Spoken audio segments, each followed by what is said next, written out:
Hey everyone, John MacDonald here. Thanks for joining me. I have a really great must-have e-commerce growth practice for you today. I'll be sharing how to run your own conversion rate optimization audit. We'll break this into a series of 3 videos that cover how to audit your homepage, your category page, and your product detail page. Today we're starting with your homepage. We have a lot to cover, so let's dive right in.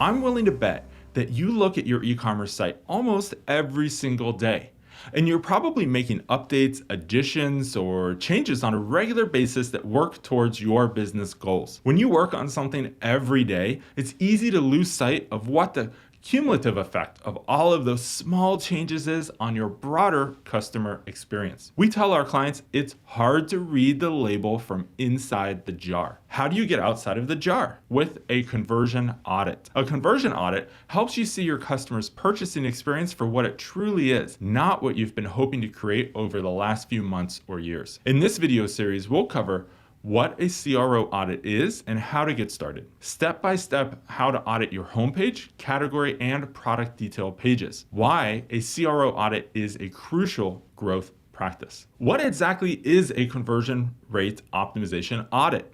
A conversion audit considers the complete data-backed conversion status across an e-commerce website, then provides a detailed report on the findings. It's a 360-degree analysis of your path to sales and the stuck points keeping you from getting more conversions.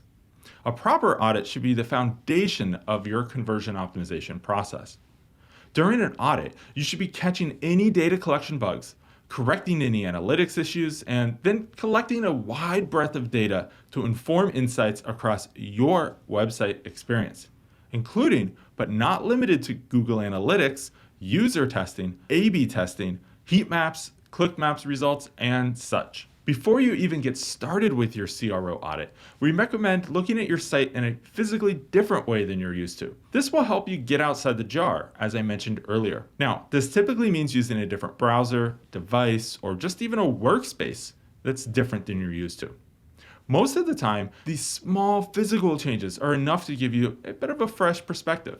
When you review your site with fresh eyes, you'll begin to notice the areas where you can make improvements to things like website copy, imagery, or buttons or form fields to create a better purchasing experience for your customers. And a better purchasing experience almost always leads to higher conversions and more revenue.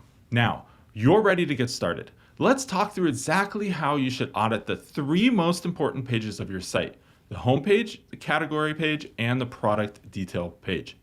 First up, in this video, we'll tackle the homepage, as I mentioned. Unless you're funneling a bunch of money into targeted ad campaigns, your homepage is probably the most visited page on your site. That means this area is where you stand to gain the most by making small but significant improvements.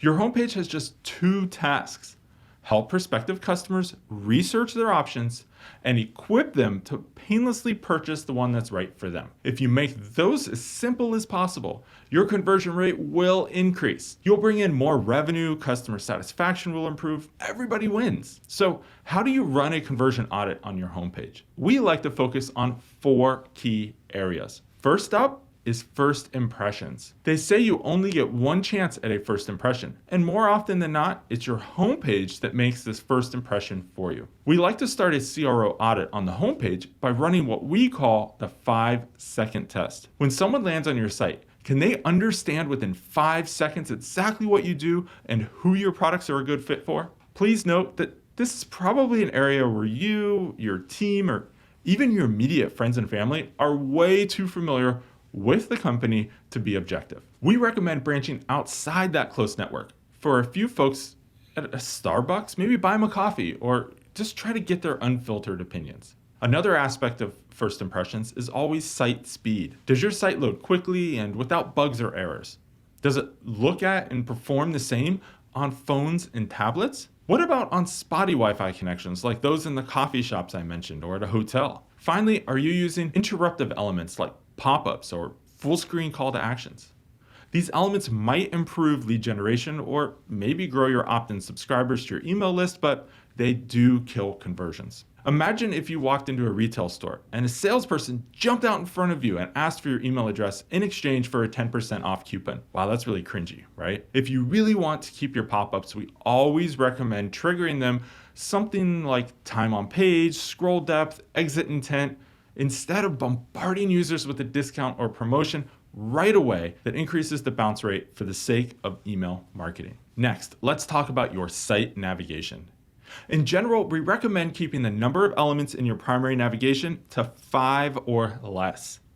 Our research shows that using high-level categories like tops, bottoms, shoes, and accessories, paired with a sub-navigation to list out individual product types, performs much, much better than catch-all terms like shop all or our products. Also, contrary to what your marketing team might suggest, this is not the best place for cultural items like about us, our mission, press and media coverage, or even that company blog.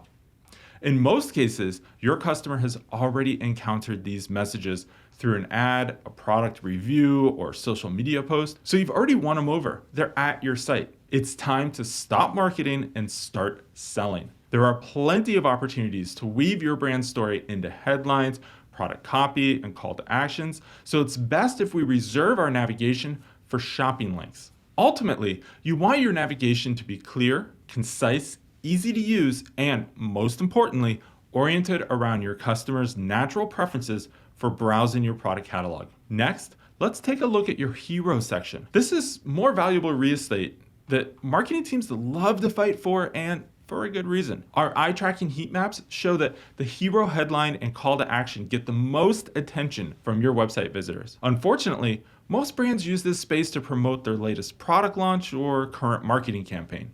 This isn't necessarily a horrible choice, especially around high traffic times like seasonal events, think like back to school or holidays. However, unless a significant portion of your traffic is repeat purchasers who already know your brand and products, you're probably not maximizing the value of this space. Instead, consider a more evergreen headline and supporting imagery that clearly communicates who you are, your value proposition, and the breadth of your product offerings. Now, remember that 5-second test that I discussed earlier? This is the best place to check the box for helping potential customers understand what you offer and who you serve. Finally, if you have a button in your hero section, which you should, make sure to use a relevant call to action for your target audience. Many stores I review use generic call to actions like shop now that drop visitors onto a page with a collection of literally every item in their catalog.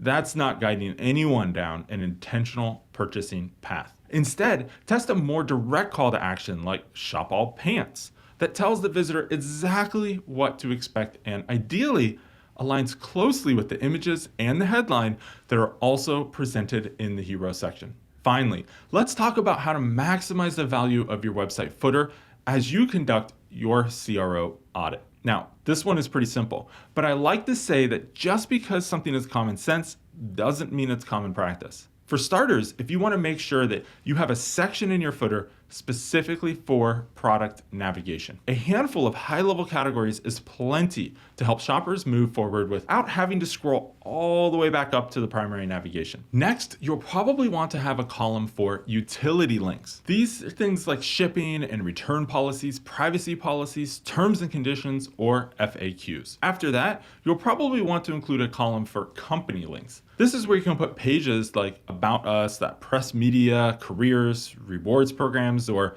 that company blog I mentioned that shouldn't live in your main navigation but likely do today. And finally, in the bottom right-hand corner is where you'll want to have a section for contact information. You should start with your logo, and that should be followed by what I like to call the trust trifecta. It includes listing a physical address, an email address, and a phone number. These generally are 3 items that is all it takes to convince a site visitor that you're a reputable company and gives them confidence to make that purchasing decision. I know we covered a lot of material there, but as I said before, the homepage is one of the most visited and highest potential pages on your site. So it's really important that we get things right. Let's end things there for today so that you can take what you've learned and put it into action on your own e-commerce site. And once you're done, come back to the channel and watch the next 2 videos in this series. Subscribe so that you know and are notified when new videos are posted. I'll see you soon.